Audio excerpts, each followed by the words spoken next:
Hello बच्चों, आज आपके बीच मैं एक ऐसे टॉपिक पे बात करने जा रहा हूँ। इस टॉपिक पे आज हर बच्चा या हर नौजवान या फिर हर बड़े बुजुर्ग जो जॉब करते हैं, जो घरों में रहते हैं, वो सोचते हैं और परेशान हैं। आखिर ऐसा कौन सा टॉपिक है? इसे समझने के लिए आपको इस वीडियो के अंत तक देखना होगा, तभी आप ये चीज़ महसूस कर पाएंगे कि मैं कहना क्या चाह रहा हूँ। साथियों, कोरोना का ये दूसरी लहर हमारे देश में फिर से पांव पसार रहा है। बहुत तेज़ी से पांव पसार रहा है। हर तरफ तांडव ही तांडव, लोग हर चीज़ के लिए बिलख रहे हैं, रो रहे हैं। इसलिए हमारी सबसे पहली प्रायोरिटी गुजारिश ये है आपसे, हम सब मिलकर इस महामारी में घरों में रहेंगे और अगर घर से बाहर निकलते हैं तो मास्क का इस्तेमाल करेंगे, हाथों को बार बार धोएंगे, सैनिटाइज करेंगे। लेकिन अगर आप ये समझते हैं कि आज आपको कोई भी छोटी छोटी परेशानी होती है, खांसी होता है, जुकाम होता है, सर्दी है, फीवर है, उसे आप समझने की कोशिश करें कि ये एक परेशानी है आपके साथ। इस परेशानी के साथ जैसे आप अपने आप को परेशान समझते हैं, उसमें आप दवाओं के लिए दवा लेते हैं, उसी तरीके से कोरोना भी इसी तरह की एक बीमारी है। इसलिए जब तक आप टेस्ट नहीं करा लेते तब तक आप ये नहीं कह सकते कि ये महामारी का एक हिस्सा नहीं है। तो इसलिए आपको अगर इस तरह की छोटी सी भी परेशानी होती है तो आप अपने आप को लोगों से दूर अलग करें, ये गुजारिश होगी। लेकिन मैं छात्रों से ज़्यादा बात करता हूँ, तो मैं छात्रों से ये गुजारिश करूँगा और उन्हें ये कहना चाहूँगा कि इस तरह की महामारी 100 साल में, 200 साल में बार बार आती है। लेकिन अगर आप गौर करें कि अगर ये महामारी बार बार आ रही है, इसके आने से अगर लोग उस ज़माने के जो उस महामारी में थे, इससे पहले की जो महामारी थी, अगर लोग रुक जाते, लोग गौर फिक्र करना छोड़ देते, तो क्या आज दुनिया जितनी तेज़ी से डेवलप कर गई है, उस डेवलप की हुई दुनिया में भी हम लोग छोटी छोटी चीज़ों के लिए आज तरस रहे हैं, परेशान हो रहे हैं। लेकिन उन्होंने उस ज़माने में डेवलप किया, उन्होंने कोशिश किया, उन्होंने गौर फिक्र किया। तो आज आपसे भी गुजारिश है कि आप गौर फिक्र करें। तो बच्चों, हमें भी इस महामारी के ज़माने में सरकार का हुक्म है कि इस बीमारी से लड़ने के लिए घरों में कैद रहना होगा। सबसे पहले इस महामारी में स्कूल, कोचिंग संस्थान इत्यादि को बंद कर दिया गया। इसका एक मतलब ये है कि हमें शिक्षा हासिल करने के लिए डिजिटल दौर में मोबाइल, कंप्यूटर और इस तरह की चीज़ों का इस्तेमाल करना होगा ज़्यादा से ज़्यादा। लेकिन आप छात्र हैं और छात्र का एक ही मकसद होता है ज्ञान हासिल करना। तो ज्ञान हासिल करने के लिए शिक्षा जरूरी है और शिक्षा ही एक ऐसा मंत्र है जिससे हम जो है कुछ हासिल कर सकते हैं। तो आज ही और अभी से ही हम इस वक्त को, इस समय को सही से इस्तेमाल करना शुरू कर रहे हैं। बच्चों, आज से पहले भी जो लोग भी थे वो डिजिटल दौर में नहीं थे, लेकिन उन्होंने भी महामारी से लड़ा और कुछ ना कुछ हमें दे के गए विरासत में। इसलिए हमें भी कुछ करना होगा और हमें भी हासिल करना होगा। और शिक्षा ही से हम अपने अंदर के निखार पैदा कर सकते हैं और दुनिया के सामने कुछ मिसाली काम पेश कर सकते हैं। तो बच्चों,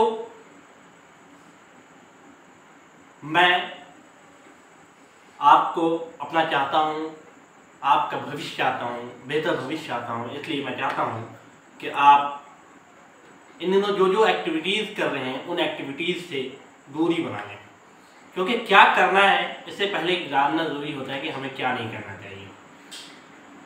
तो ये सारी चीज़ें जो हम कर रहे हैं उससे हमें दूरी बनानी चाहिए। और बहुत दुख के साथ ये कहना पड़ रहा है कि हम तमाम लोग सोशल मीडिया के इस्तेमाल में अपने आप को इस तरीके से बिजी रख लिया है, इस तरीके से यूज़ करने लगे हैं, उससे हमें कई सारी परेशानी क्रिएट हो रही है। हम समझने को तैयार नहीं हैं। हम किसी भी तरह की न्यूज़ को उठाते हैं और फॉरवर्ड कर देते हैं, ये देखने की कोशिश नहीं करते कि वो क्या है और कैसी है। उसमें बहुत सारी अफवाहें होती हैं और जिन अफवाहों के बेस पे भी बहुत सारे लोग जो है डर से उनकी कई सारी बीमारियां होने लग रही हैं। डर की वजह से भी अभी बहुत सारी बीमारियां क्रिएट हो रही हैं। इसलिए हमें बचना चाहिए और हमें इन चीज़ों को नहीं फॉरवर्ड करना चाहिए। तो हमें किसी भी सूचना को जांच किए बिना फॉरवर्ड नहीं करना है, पहले बात यह है। दूसरा ये है कि हमारे समाज में जो भी मौत हो रही है वो किसी भी वजह से हो रही है, लेकिन बेशक मौत हो रही है और गम का माहौल है, इसलिए हमें गम के माहौल को मानना चाहिए और उसमें शामिल होना चाहिए। लेकिन इसका ये मतलब नहीं है कि उनकी बारे में हर जगह लिखकर हम लोगों को एक दूसरे को फॉरवर्ड करें और उससे जो है मकसद को ये दिखाने की कोशिश करें कि भाई इनकी मौत इस महामारी की वजह से हो गई है। बेशक हो सकती है उसकी वजह से भी हो, लेकिन हमें इस तरह की चीज़ों से बचना चाहिए, क्योंकि इससे जो है हम लोगों के बीच जो है दूरियां बन रही है और दूरियां घटानी है, न कि दूरियां बढ़ानी है। और सबसे बड़ी बात यह है कि कोरोना महामारी से इसलिए हमें बचना चाहिए क्योंकि इसकी कोई अभी ऑथेंटिक कोई जांच नहीं हुई कि भाई ये चीज़ जो है किस तरीके की बीमारी है और इससे क्या क्या नुकसान हो रहे हैं। बस इससे ये है कि पिछली बार भी लोग मर रहे थे, इस बार भी लोग मर रहे हैं, इस बार भी लोगों की हालत बिगड़ रही है, इसलिए हमें इससे बचना चाहिए। और हर हाल में हमें कहीं भी रहें, हम कहीं भी जाएं, हर हाल में हम जो है भीड़ भाड़ में जाने से मास्क का इस्तेमाल करें और सोशल डिस्टेंसिंग को फॉलो करें। और जो भी चीज़ें हमारी ऑर्गेनाइजेशन, जो NGOs हैं, जो सरकार के गाइडलाइंस हैं, जो हेल्थ डिपार्टमेंट के गाइडलाइंस हैं, उन्हें फॉलो करने की कोशिश करें, उनके हिसाब से हम ज़िंदगी गुजारने की कोशिश करें। लेकिन एक सवाल बच्चे या फिर बड़े बुजुर्ग ये पूछते हैं, क्योंकि उन लगातार पिछले साल भी कई महीनों के लॉकडाउन के बाद कुछ दिनों के लिए लोगों को राहत मिली, लोग अपनी ज़िंदगी को बैटरी की तरफ लौट रहे थे, लोग पढ़ाना शुरू कर रहे थे, लोग अपने ऑफिस जाना शुरू कर रहे थे, घरों में चहल पहल जो लंबे समय तक लोग घर में थे इसलिए कैद होकर चहल पहल लगाए हुए थे, वो अब ख़त्म हो रहा था। लोग अपनी दुनिया की तरफ, आगे की तरफ फॉरवर्डिंग ज़िंदगी जीने की कोशिश कर रहे थे। फिर से अचानक दूसरी लहर ने सभी को किसी न किसी तरीके से घरों में कैद होने के लिए इशारा कर दिया। इन हालात में छात्रों के साथ सबसे बड़ा मसला ये होता है कि वो इन हालात में करें तो क्या करें। वो 2-3 चीज़ों की परेशानियों से जूझ रहे होते हैं। पहली परेशानी ये होती है कि उनका मानना ये है कि परीक्षाएं समय से हो रही हैं। परीक्षाएं बहुत सारी हुई भी नहीं और बहुत सारी रद्द भी कर दी गई, लेकिन अगर परीक्षाएं समय से भी हो रही है तो आप एक ऐसे वाहिद स्टूडेंट नहीं है कि आपका ही पूरा 100% का एग्ज़ाम होगा, लाखों करोड़ों बच्चों का 100% का एग्ज़ाम होगा। आप उसमें बेहतर ये है कि वर्क हार्ड नहीं, सेल्फ वर्क करने की कोशिश करें। वर्क हार्ड, ज़्यादा मेहनत तो सब करते हैं, लेकिन सेल्फ हार्ड वो होता है, सेल्फ वर्क वो होता है कि एक क्वेश्चन है जो नहीं बन रहा है तो उसे लगातार कोशिशों के बाद, लगातार जतन के बाद हम उसे कुछ ना कुछ कर लें, वो होता है सेल्फ वर्क। हमें सेल्फ वर्क करना है। लेकिन हम इन छुट्टियों में, इन लॉकडाउन के पीरियड में क्या क्या करते हैं, ये सबसे बड़ी बीमारी है। हम अपने घरों में कैद हैं तो हम टीवी या मोबाइल के सामने या लैपटॉप के सामने बैठ जाते हैं और अपने पसंदीदा प्रोग्राम बैठकर देखना शुरू कर देते हैं और फ्री वक्त में यही सब करना शुरू करते हैं। ये बहुत बेकार आदत है, इसे हमें कम करना होगा, कम से कम इस्तेमाल करना होगा। मोबाइल का इस्तेमाल भी कम से कम करना होगा, सोशल मीडिया का इस्तेमाल भी कम से कम करना होगा। हमें इन चीज़ों का इस्तेमाल करना होगा, इन वक्तों को सही समय में इस्तेमाल करना होगा। इसके लिए जैसे कि हम सुबह अगर उठें, सुबह से ही कोशिश करें, वो ये है कि सबसे पहले हम एक्सरसाइज करें, व्यायाम करें। हमारा सोकर उठना, उसके बाद हम कुछ हल्का फुल्का लें खाने पीने की चीज़ें, उसके बाद हम व्यायाम करें, एक्सरसाइज करें। और उसके बाद हमारा अपना पसंदीदा काम, या तो बागवानी करें, बागीचे को साफ़ सुथरा करें, पानी डालें उसमें, या फिर हम अपने आसपास की सफाई करें, या फिर हम पढ़ने बैठ जाएं, पेपर, न्यूज़पेपर, ये सारी चीज़ों को देखें और पढ़ें। उसके बाद है हम नाश्ता करें और उसके बाद सबसे बड़ा मकसद ये है कि हमारा दोस्त इस लॉकडाउन में सबसे बड़ा दोस्त जो होगा वो होगा पुस्तक, किताबें। हम किताबों का अध्ययन करें। ढेरों किताबें हमारे घरों में, अलमारियों में बंद होती हैं। हमारे बुजुर्ग, हमारे भाई बहन जो बड़े हैं या हमारे माता पिता पढ़ते हैं और वो किताबें घर में बंद होती हैं। हम उन्हें खोल कर पढ़ें, अपनी रुचि के मुताबिक जो किताबें हमें पसंद है वो हम पढ़ें और खूब पढ़ें। अगर वो किताबें रुचि वाली हमारे घर में नहीं है तो हम ऑनलाइन मंगवाएं, ऑनलाइन ऑर्डर करें और वो किताबें हमारे घर तक पहुँचेंगी, हम उन्हें पढ़ें। और तीसरा सबसे इम्पोर्टेंट काम ये है कि इसमें कोई एक चीज़ जो आपकी हॉबी की है वो उसे सीखने की कोशिश करें। किसी की हॉबी कंप्यूटर सीखना है, किसी की हॉबी इंग्लिश बोलना है, किसी की हॉबी भाषा सीखना है, किसी की हॉबी टेक्नोलॉजी से रिलेटेड कुछ सीखना है। किसी की हॉबी है घरों में खाना कुछ स्पेशल बनाने की कोशिश करना है, किसी की हॉबी कुछ हो सकती है, किसी की हॉबी कुछ हो सकती है। इसे हम इस पीरियड में सबसे ज़्यादा फोकस करें और उसे करने की कोशिश करें।